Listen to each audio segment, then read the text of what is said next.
National Senator Jacinta Price, Shadow Minister for Indigenous Australians.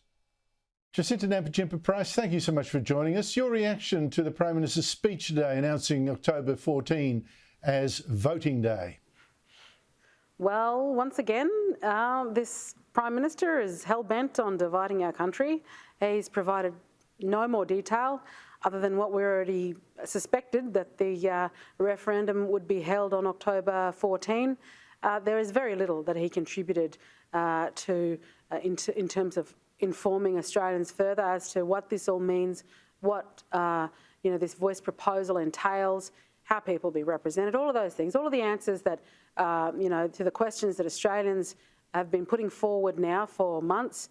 He still hasn't answered them, and all he's done is just glorified this idea and provided a date. But that's about it, really. But you said you got a big ask ahead of you. I mean, I know the polls are have been going your way, but the Yes campaign has reported $50 to $100 million to fight this campaign. That's got to dwarf what you. How much do you guys have? Oh, yeah, we certainly would be lucky if we'd be getting anywhere near 10 million for our campaign. I mean, our campaign has been grassroots driven by everyday mums and dads, Australians of all backgrounds, those who have put their hand in their pocket to say they don't want to see our country divided along the lines of race. We've had pensioners, people who right at the minute, because of the cost of living, can't afford to give much, if anything at all, who are digging deep to support the No campaign. That's who we're representing. We're representing everyday Australians that have been abandoned, certainly by the Labor Party, that are pushing this ideological, divisive, detailless and risky concept onto the Australian people and wishing to enshrine that within our constitution that belongs to every single one of us. But we're going to go hard. Regardless of our resources, we're going to go hard ourselves. We have got to focus on those states that are battleground states here in Tasmania, South Australia. The polls are looking good, but we cannot be complacent whatsoever. And we need Australians to continue to come on board with the No campaign. Well, let me just stick with the funding before I get on to that, where the battleground can be won or lost. The big corporates, BHP, Rio Tinto, Qantas, companies like that, have been supporting the Yes campaign. Have you got any big corporate dollars behind you? No, we don't have big corporate dollars. The corporates want to be viewed as being virtuous. I mean, this is easy for them to hand over shareholder money to tick a box, to undergo, that box ticking of their reconciliation action plan, to be seen as doing something for Indigenous Australians while actually doing nothing at all. And it's really, it's disappointing. I mean, who would have thought that it would be the Conservative sides of politics championing equality for our nation and also railing against the corporates and the corporations and the mining companies. Certainly that, the likes of the left's Greens and Labor have been calling out all this time, especially mining companies. They're on board.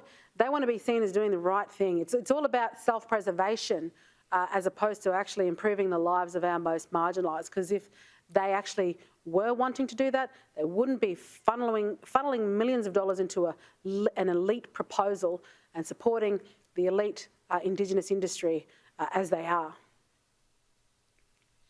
Now, you mentioned the battleground states, but issues or territories, where do you think this is yours to win or lose? What do you have to do between in the next 6 weeks? So in the next 6 weeks, we will be making sure that we're getting in front of everyday Australians. I'll be spending more time back here in Tasmania and in South Australia We are encouraging Australians to click on volunteerforno.com.au to become part of the No movement.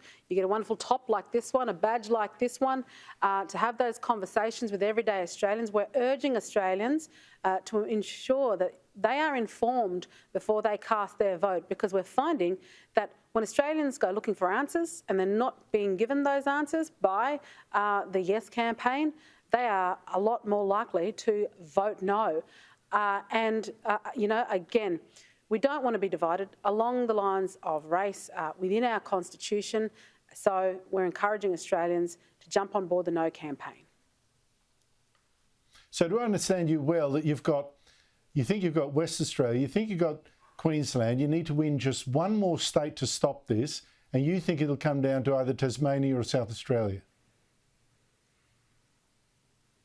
Yeah, that's exactly right, Andrew. And as polls came out yesterday, suggested that Tasmania is now trending toward a no vote. Again, we can't be complacent though. We have to make sure, we have to solidify that no vote. And of course, I mean, South Australia is trending toward no vote as well, as most states are. Surprisingly, delightfully surprisingly, New South Wales has been trending toward no, even though the No campaign, because of our limited resources, we haven't invested so much in states like New South Wales and Victoria.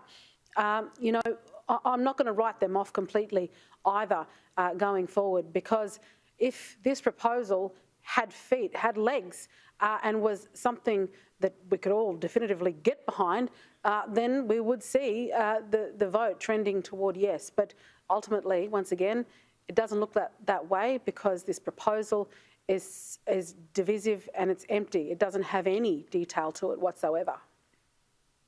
So you've got the biggest 6 weeks of your life ahead of you. Good luck to you. Thank you so much for coming on the show.